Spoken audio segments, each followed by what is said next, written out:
This is the Hyundai IONIQ 5, an electric vehicle that will be taking us 2,000 kilometers east from Toronto, Ontario, all the way to Halifax, Nova Scotia, and back. Along the way, we'll be testing everything from charging infrastructure and range to driving dynamics and comfort, and we'll be pushing the car to the absolute limits in the harsh climate of the Canadian winter. This trip might have 1,001 challenges to throw at us over the next 3 weeks, but I guarantee it'll also be a lot of fun with tons of new experiences to make and laughs to share along the way.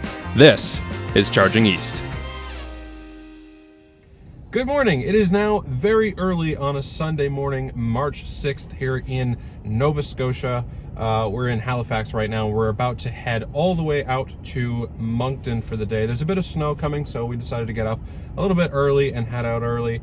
We've got almost, we're about 81% on state of charge here, so we've got plenty of range. So we're probably gonna have to charge up in Aulac, the place that we charged up the day before yesterday. So let's get on the road. The usually busy downtown streets of Halifax were pleasantly quiet this early in the morning, and it made getting out of the city about 10 times more enjoyable than it was coming in. Within minutes, we were shooting across the toll bridge and heading out of the city, highway bound for our first charging stop of the day, the exact same one that was giving us trouble just a couple of days earlier.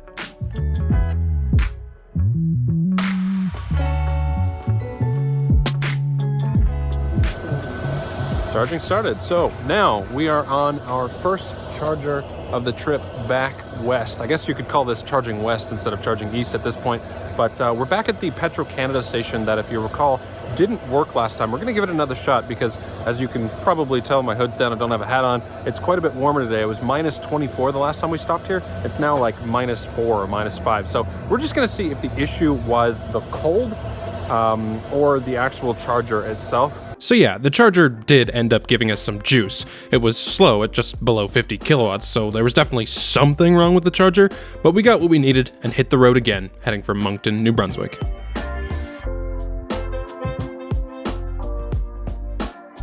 Again, I just want to mention here about how good the lane keep assists were on the highway. If you look closely at the wheel, you can tell it does have the tendency to make lots of little rapid corrections, which you might find a bit annoying if you're gripping the wheel tightly, but even with your hands fully off the wheel, it will keep the car perfectly between the lines, even doing 100 around these highway bends. It actually took well over 2 minutes for the car to remind me to put my hands back on the wheel, and it seemed fully confident to do it all by itself during that time period. The car can also do automatic lane changes. All you have to do is put your signal light on and make sure you have at least one hand on the wheel. The car checks its blind spot, and if it sees no cars, it'll just move over all on its own. Eventually, the weather started to deteriorate, which should surprise absolutely no one at this point. By the time we had hit Moncton, it was starting to build up a lot on the roads, and according to the forecast, it was only supposed to get worse. Camera blockage or error. I can't actually see anything. Can you, do the thing? This had become a routine at this point. Every time I needed to reverse into a charging station, Justin would jump out and wipe off the rear cameras for me, since the rear window was also completely blocked and completely useless. While waiting for the car to charge up, we grabbed some lunch at the McDonald's across the street and planned out what to do next.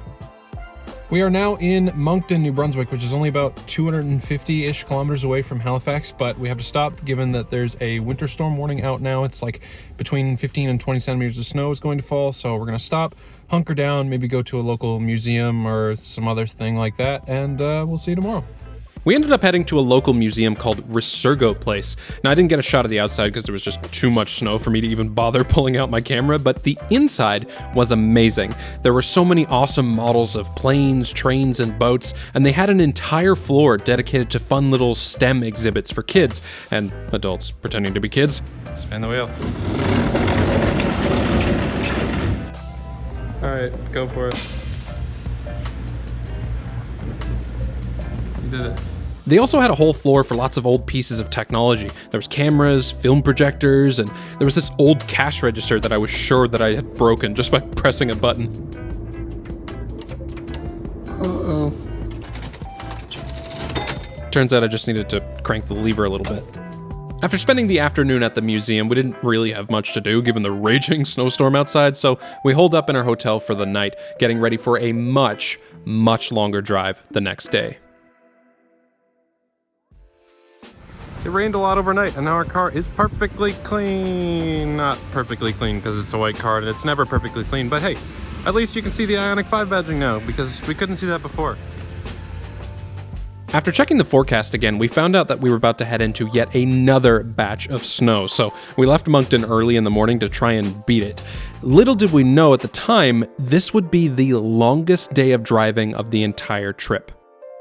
The first leg of the trip was fine. There was a bit of water on the road, and the snowplows were out removing the last bit of snow from the shoulders, and even the sun came out to play for a little just before we hit our first charging stop of the day.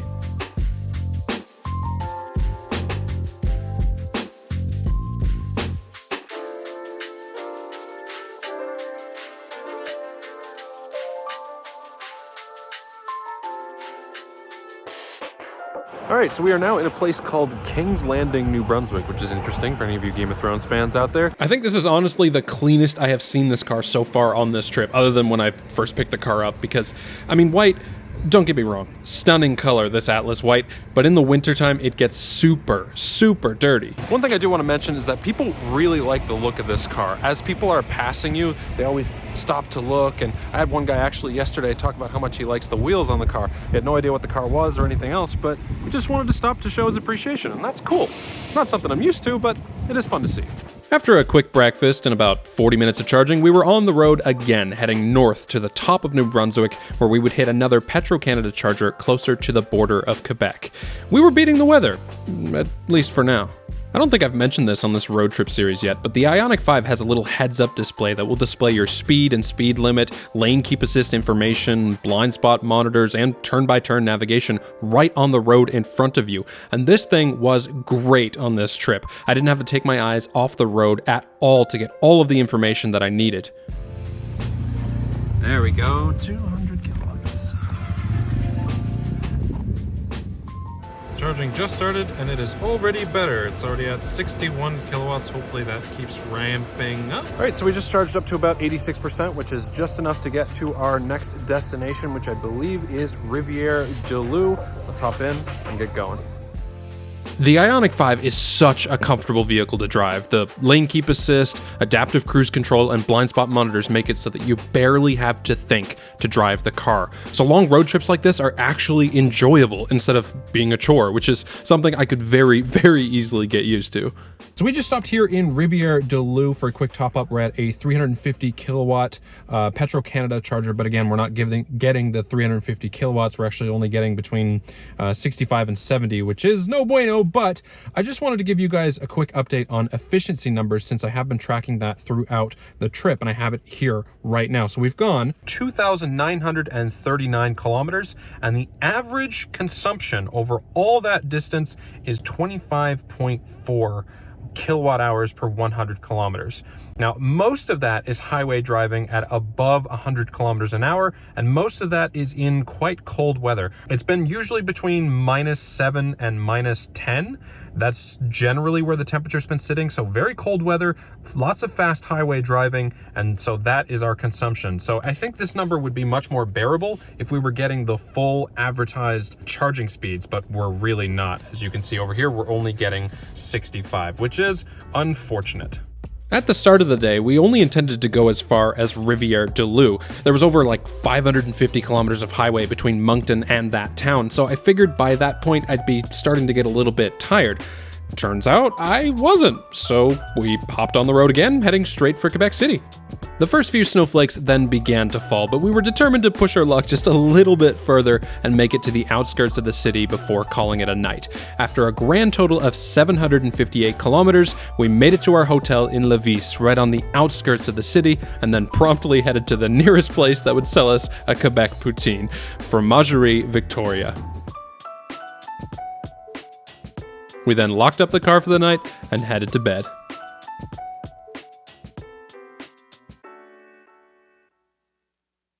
The next morning, it was Justin's turn to drive, and after a quick pit stop at an electric circuit charger, we headed into our first and only real day of touristy exploration. This was the day that I had been waiting for since setting off on this 4,000 kilometer trip. Now, I had been to Quebec City once before, but it had been over a decade at this point, and I didn't get to see much of it back then, so I was pretty excited to just relax and be a tourist for the day. The first stop was, sorry if I butchered this, I'm not French, Montmorency Falls, a nearly 300-foot waterfall with a suspension bridge hanging over it. We couldn't have picked a better day. The sun was out in full force, blasting through the snow-covered trees of the park and encouraging all the little woodland animals to come out. The bridge itself was quite terrifying. Sure, it was rock solid, but man, that is a long way down. It was a little difficult to parse just how big the falls were though, so we hopped on the cable cars nearby to get a better view. Yep, that's big. Kinda glad we went on the cable cars after the bridge and not before. There was a little trail at the bottom that let us get closer to the falls, and after seeing it fairly up close and personal, it was time to head back up to the top, where we'd thought we'd have a fully charged IONIQ 5 ready and waiting. But no, the charger wasn't actually working at all. We didn't really need the charge, but it definitely would have been nice to have. After the falls, we visited the Ice Hotel, a 42,000 square foot hotel made of solid ice and snow, situated just north of the city. Believe me when I say this, the Ice Hotel is one of those places that makes you feel like your skills and talents are truly inferior to whoever built this absolute marvel. You can't help but be in awe when you see this place for yourself. The amount of time and effort that this place must have taken is just unreal. There were tons of different ice sculptures with lots of different themes, but they also had different ice buildings within the complex. There was a bar where you could eat and drink, and a church with an altar where loads of people apparently come to get married. But the best part was the rooms that you could stay in. Now, I'll be honest here. I'm not nearly Canadian enough to want to stay in a place where the temperature never rises above freezing, but these rooms were they were incredible. They all had a different theme, and it really did seem like a one-of-a-kind experience to stay in one of these. But given the price to stay there was starting at $400, I think I'll just stick with my day pass, thanks. After leaving the Ice Hotel, we headed deep into the heart of the city, known as Old Quebec, a place where the old fortified wall built in the late 1600s still stands. Old Quebec was just as beautiful as I remember it. The old architecture, the many shops and restaurants, and of course, Chateau Frontenac, which is likely the most famous and most impressive building in all of Quebec. To access my personal favorite street in Old Quebec, however, we had to take another little cable car down over the hill. Once you get out, it opens up into this beautiful little Christmas village looking place with lots of little tourist shops everywhere. Many movies were shot in this area, and it's easy to see why. It looks like the front of a Christmas postcard. We spent the evening exploring and walking around downtown Quebec City, and then headed to a nearby hotel for the night. The next morning, we left Quebec City and all of its charm behind, returning to the road for the last leg of the 4,000-kilometer journey. We're quickly going to charge up here at a Petrocan just outside of Quebec City, and then we're going to head to an Electrify Canada charger and charge up much faster because that's a 350 kilowatt-hour charger, and this one, for whatever reason, never goes beyond, I think it's 60 or 70 kilowatts, so we're going to head over there. We were quickly getting to know the charging infrastructure here in Canada, and although we didn't have many options to choose from, we were learning how to hop chargers to get the fastest charging rates possible. After a quick jaunt, we arrived at the station that would give us the fastest rate of charge we have seen thus far.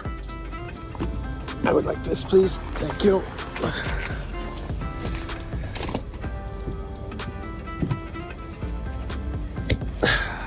The charging rate started out fairly average, but I knew that was because the batteries were still cold. The car lets you know with that little snowflake in the battery bar. So as soon as that little snowflake went away, we are now getting much faster charging speeds. We're up to 150, 151, and it might go higher, so I'm just gonna sit here and monitor it. So I am happy to report that the issue with the charging speeds is not an IONIQ 5 issue. It is most likely a Petro-Canada issue, because the only fast chargers that we've been able to stop at, the only really fast chargers, are the 350 kilowatt chargers with Petro-Canada, and we were only able to get up to around 70 kilowatts at those chargers. However, at this Electrify Canada charger, this is a 350 kilowatt hour charger that we are stopped at right now, and we're currently getting up to 153 kilowatts of charge. This station gave us the highest amount of energy in the least amount of time so far. We went from 18% state of charge all the way up to 95% in just 46 minutes. During the last 10 or so percent of charge, the charger actually ramped down, but Justin and I were out grabbing a few snacks, so we didn't bother to unplug. If I had unplugged at around 80%, I think the car would have taken just under half an hour to go from 18 to 80% battery, which is pretty decent for a cold weather charging session. Given that the weather was actually nice for once on this trip, the traffic on the outskirts of Montreal wasn't too bad, and before we knew it, we had hit our final charging stop before Ottawa, a little 50 kilowatt charger just outside a St. Hubert's Express where we got our lunch. I'll be honest, after getting 150 kilowatts at Electrify Canada, this one felt a little slow. We ended up getting half as much energy in about the same amount of time. But that was all we needed before heading out one last time and reaching the busy highways of the city of Ottawa once again. Okay, I'm now back in Ottawa. I just dropped off my friend Justin, and now I'm at another friend's house. He has graciously donated part of his driveway for the night because I want to do something interesting. I actually brought a mattress and a sleeping bag with me, and I'm going to try and camp out in the back of this IONIQ 5 because the IONIQ 5 actually has something called utility mode that will allow you to utilize the main battery for the climate control so that you can keep it on for the entire night. So the idea here is that it'll just stay 20 degrees for the whole night. We might lose, between 10 and 15% battery, but this place should stay perfectly warm. And I think because this is an SUV and because the seats can fold down almost perfectly flat, I think this would actually be a decent vehicle to camp out overnight in. I'm going to set up a camera and you guys can watch what I'm doing. Basically what I'm going to do is I'm going to plug in a mattress pump to the vehicle to load system, and then I'm going to blow up the air mattress with it, fold down the rear seats, and hopefully we should be good to go. So this started out working exactly how I wanted it to. The mattress I bought was universally made to fit in the back of most SUVs, and it ended up being a near perfect fit for the IONIQ 5. It even came with an electric pump that plugged into the car's 3-prong outlet, and with the utility mode on, the pump inflated the mattress easily. But there were a couple problems with my plan, and some of you might have noticed them already. As you can probably tell from this angle, the seats do not fold perfectly flat as I had thought. Now this wouldn't normally be an issue, except for the fact that the driveway was also on an incline, making the problem a lot worse. If I had noticed that fact, I would have flipped the car around, but I'm an idiot, so I didn't. Not until it was too late, anyway.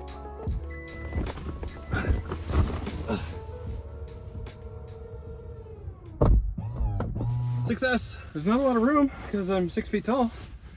I feel like it's gonna be really nice staring at the stars. And this mattress is actually pretty comfy and it fits really well. Okay, so it's not quite nighttime yet, so I'm gonna hop out of this car, or figure out how to hop out of this car, and I'll get back to you when it's nighttime. This way. Oh dear, this is not good. I'm just gonna slide. This is terrible. It is now, I think, almost 11 p.m. at night. It snowed quite a bit, so the sunroof is full of snow.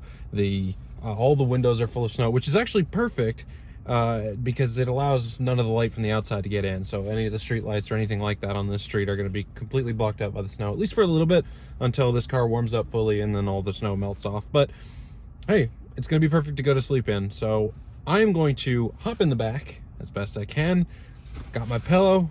I am ready to go to bed. I will let you know exactly how much energy we lose overnight. It's currently at 73% battery or 73% state of charge, and hopefully we'll have above 50-ish% when we wake up. We'll see.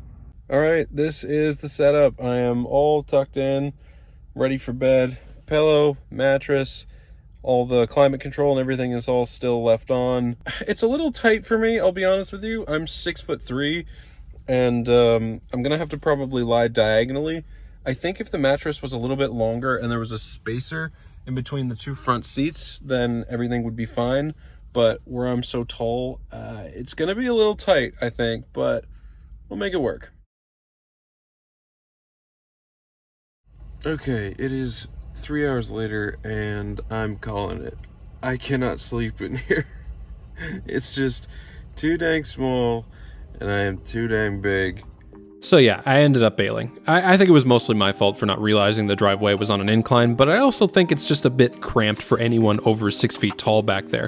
Either way, we lost about 8% battery in 3.5 hours with the climate control running in utility mode, so for an 8-hour night in freezing temperatures, you're looking at losing about 20% of your battery, which I think is actually pretty solid overall. The next morning, I found myself back in Carleton Place, charging up at that same IV charger and killing boredom by people watching. This charger was situated between a Tim Hortons and a McDonald's, so there were a lot of people passing by that just couldn't help but stare at the uniqueness of the IONIQ 5. Today is interesting because it is the first day since the very start of this trip that I have been alone with the car. I've had friends with me for the entire trip, and I've been very happy to have them around. It's been a very enjoyable experience with them around. But I'm here in Carleton Place, just outside of Ottawa. We're charging up at an IV charging station. It's only 50 kilowatts, but gives me time to chill out and go to a couple of the restaurants around. There's like a Tim Hortons, a McDonald's, and A&W. So I've got my pick of a couple of different fast food places. I'm gonna relax, go grab a bite to eat, and then start heading back to Toronto. There was one singular charger left between myself and Toronto, the one in Norwood. It would serve as both my first and last charging station for the IONIQ 5, and it had a surprise for me before I left for good. After not seeing a single other IONIQ 5 on the road, boom, a blue IONIQ 5 with some sweet aftermarket wheels, sitting there waiting for me to finish my charge. I had a quick conversation with the kind owners who spoke very highly of their car and then headed north to an Airbnb where I would spend the next few days filming my review of the car. My full review of the IONIQ 5 will be coming very soon to the channel. It might even be out by the time you watch this, but my overall thoughts are very positive. It was a joy to drive on my road trip, despite the charging issues that we encountered because of the Canadian charging infrastructure. The overall efficiency after around 4,300 kilometers of driving sat at around 25 kilowatt hours per 100 kilometers, which is to be expected given the extensive amount of highway driving, 20-inch winter tires, and the few snowstorms that we drove through. The next day, I got up real early to drive to Toronto, and I was incredibly lucky to catch the most beautiful sunrise I had seen during this trip. It was a perfect moment, marred only by the steaming pile of horse manure in the bottom left of the frame. With that, I hit the highways one last time, closing the distance between myself and the towering cityscape of Toronto. Before I knew it, I was back on a plane, shooting into the air and waving goodbye to the city where my journey both started and ended, a moment that was all too bittersweet. I had a lot of fun on that road trip. It was a trip that I feel very grateful to have experienced, and I'm glad that I took the time to record all of the moments, both big and small, to remember in the future and, of course, to share with you. Thank you all so much for watching. I hope you enjoyed watching this video series. Let me know in a comment below if you want to see more like it in the future, and as always, have a great day.